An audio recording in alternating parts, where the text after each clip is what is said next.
izina rya Yesu turaryubaha,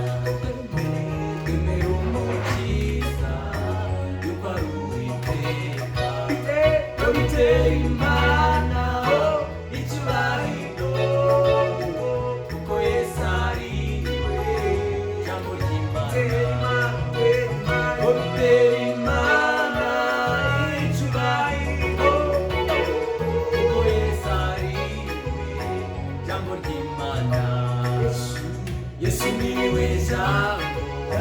ryaremye isi n'umusingi w'ijoro, inyamaswa nazo n'ibiguruka n'umuntu n'ishuza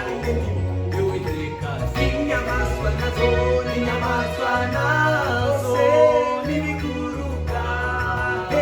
n'umuntu n'ishuza y'Uwiteka, yaciye bugufi azi no mw'isi maze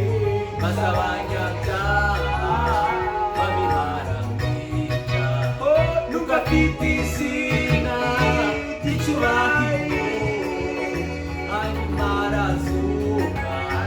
ajya mu ijuru. Nuko afite izina ry'icyubahiro, hanyuma arazuka ajya mu ijuru. Dushime iryo zina rye, wicishe bugufi kuko ari we Mana, umukiza wanjye yitwa Uwiteka, kuko izina rye rirahebuje, n'umukiza wacu yitwa Uwiteka, kuko izina rye rirahebuje. None mu mutima wawe umwigike, yokereza sebe igitakawe, yahawe ubutware bagutsindiye, wamurisha wacu iyo ari Yesu, yahawe ubutware bagutsindiye, wamurisha wacu Yesu, kandi Mwami Yesu n'ukuri azagaruka, n'ukuri azagira ubutware n'icyubahiro,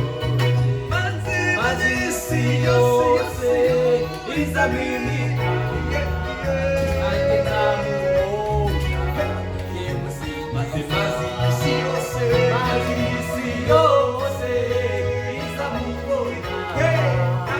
nanjye nzamubona yemusingiza, isi yose izamwimika, nanjye nzamubona niwe ukwiriye icyubahiro, maze isi yose izamwimika, nanjye nzamubona